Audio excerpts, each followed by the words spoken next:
اعوذ باللہ من الشیطان الرجیم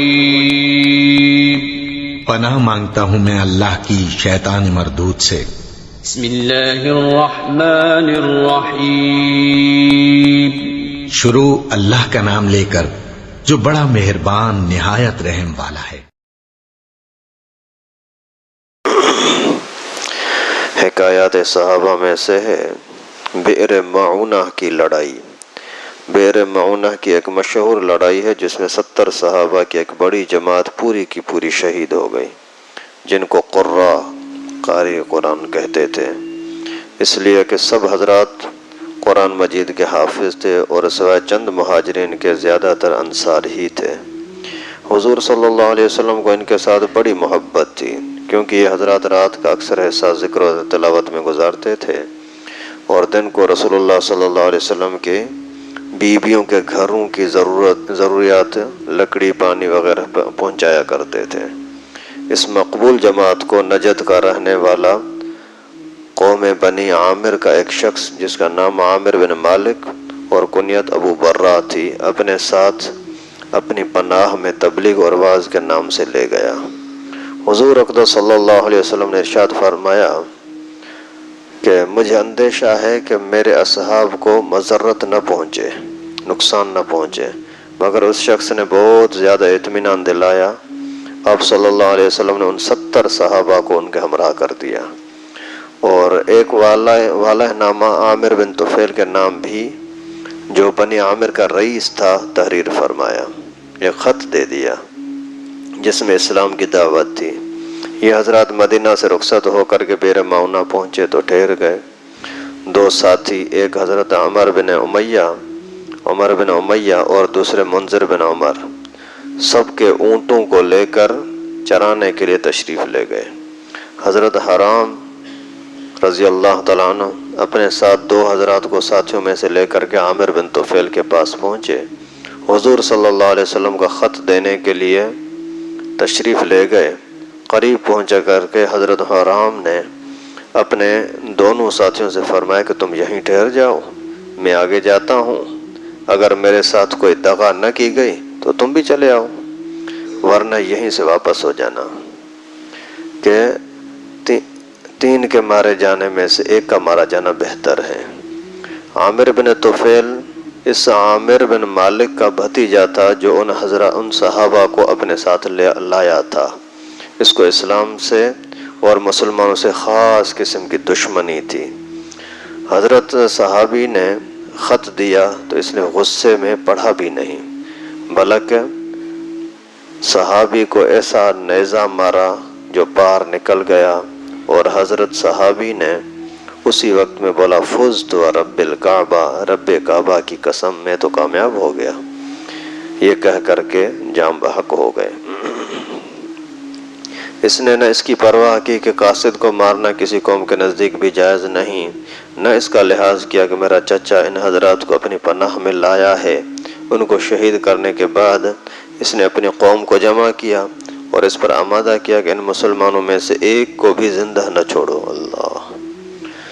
لیکن ان لوگوں نے ابو برہ کی پناہ کی وجہ سے شک کیا، تردد کیا، تو اس نے آس پاس کے اور لوگوں کو جمع کیا اور بہت بڑی جماعت کے ساتھ ان 70 صحابہ کا مقابلہ کیا۔ یہ حضرات آخر کہاں تک مقابلہ کرتے؟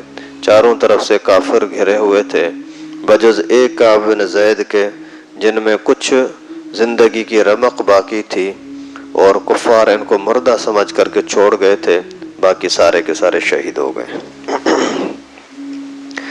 حضرت منذر رضی اللہ تعالیٰ عنہ اور حضرت عمر جو اونٹ چرانے گئے تھے، انہوں نے آسمان کی طرف دیکھا تو مردار خور جانور اڑ رہے ہیں، چیلیں اور اس طرح کے جانور اوپر اڑ رہے ہیں۔ دونوں حضرات یہ کہہ کر کے لوٹے کہ کوئی حادثہ پیش آیا ہے۔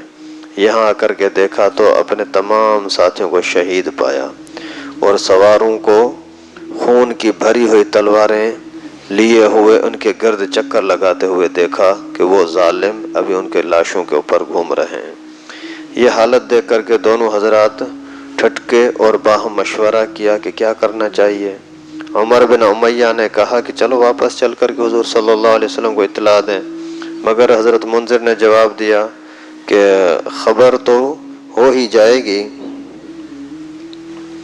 میرا دل تو نہیں مانتا کہ شہادت کو چھوڑوں اور اس جگہ سے چلا جاؤں جہاں ہمارے دوست پڑے سو رہے ہیں، آگے بڑھو اور ساتھیوں سے جا ملو۔ چنانچہ دونوں آگے بڑھے اور میدان میں کود گئے۔ حضرت منذر رضی اللہ تعالیٰ عنہ شہید ہوئے اور حضرت عمر بن امیہ گرفتار ہوئے، مگر چونکہ عامر کی ماں کی ذمہ کوئی منت تھی، اس سلسلے میں اس کو غلام آزاد کرنا تھا، اس لیے عامر نے ان کو منت پر آزاد کر دیا۔ ان حضرات میں حضرت ابو بکر صدیق رضی اللہ تعالیٰ عنہ کے غلام عامر بن فہیرہ بھی تھے۔ ان کے قاتل جبار بن سلمہ کہتے ہیں کہ میں نے جب ان کو برچھا مارا اور وہ شہید ہوا تو انہوں نے کہا فزت واللہ، اللہ کی قسم میں کامیاب ہو گیا۔ اس کے بعد میں نے دیکھا کہ اس کی نعش آسمان کو اڑی چلی گئی۔ میں بہت حیران ہوا اور میں نے بعد میں لوگوں سے پوچھا، میں نے خود برچھا مارا، وہ مرے لیکن پھر بھی وہ کہتے ہیں کہ میں کامیاب ہو گیا۔ تو وہ کامیابی کیا تھی؟ لوگوں نے بتایا کہ وہ کامیابی جنت کی کامیابی تھی۔ اس پر میں بھی مسلمان ہو گیا، یعنی جس ظالم نے قتل کیا تھا وہ خود بھی اسی کے شہادت کے ٹائم پر، برچھا تیر لگنے کے ٹائم پر بھی اس نے بولا کہ میں تو کامیاب ہوں۔ بولا کہ اس کامیابی کے اور اس چوٹ اور درد پر مجھے ایسی چوٹ لگی کہ واقعی یہ کامیابی ہے، ورنہ تھوڑا درد ہوتا ہے آدمی چیختا ہے چلاتا ہے۔ تو میں بھی مسلمان ہو گیا۔ فائدہ یہی ہیں وہ لوگ جن پر اسلام کو بجا طور پر فخر ہے۔ بے شک موت ان کے لیے شراب سے بھی زیادہ محبوب تھی، یعنی لوگ جیسے شرابی شراب سے محبت کرتے ہیں تو یہ صحابہ کرام شہادت اور موت کے ساتھ ایسے محبت کرتے ہیں۔ اور کیوں نہ ہوتی جب دنیا میں کام ہی ایسے کیے تھے جن پر اللہ کے ہاں سرخروئی یقینی تھی، اس لیے جو مرتا تھا وہ کامیاب ہوتا تھا۔ یعنی جن کو دنیا کے اندر اللہ تعالیٰ کے دین پر، اللہ کے حکم پر چلنے کی توفیق ملتی ہے نا، ان کو پھر شہادت کا، موت کا شوق بھی ہوتا ہے، کیونکہ ان کو یقین ہے کہ ابھی آگے جا کر کے اللہ رب العالمین کے ساتھ ملاقات کرنی ہے، تو اس میں ہر ایک خوشی ہوگا نا۔ تو اس واقعے کے اندر خاص طور پر یہ بات کہ پیغمبر کریم صلی اللہ علیہ وسلم کو دین کا جذبہ کتنا تھا، دین کی تڑپ کتنی تھی کہ کسی طریقے سے میں زیادہ سے زیادہ دین کو آگے لوگوں تک پہنچا دوں۔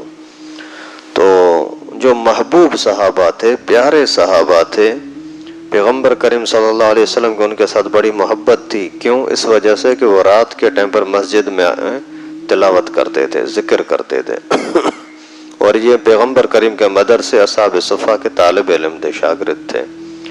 دن کو رات کو اپنے ذکر و اذکار میں لگے رہتے تھے، صبح کے ٹائم پر جب پڑھائی ہوتی، سبق ہوتا تو سبق پڑھتے، اور جیسے فارغ ہوتے تو پھر جنگل میں چلے جاتے، لکڑیاں وغیرہ، پانی وغیرہ کا گھر کے لیے انتظام کرتے، پیغمبر کریم صلی اللہ علیہ وسلم کے گھر تک ضرورتوں کو پورا کرنے کے لیے آتے۔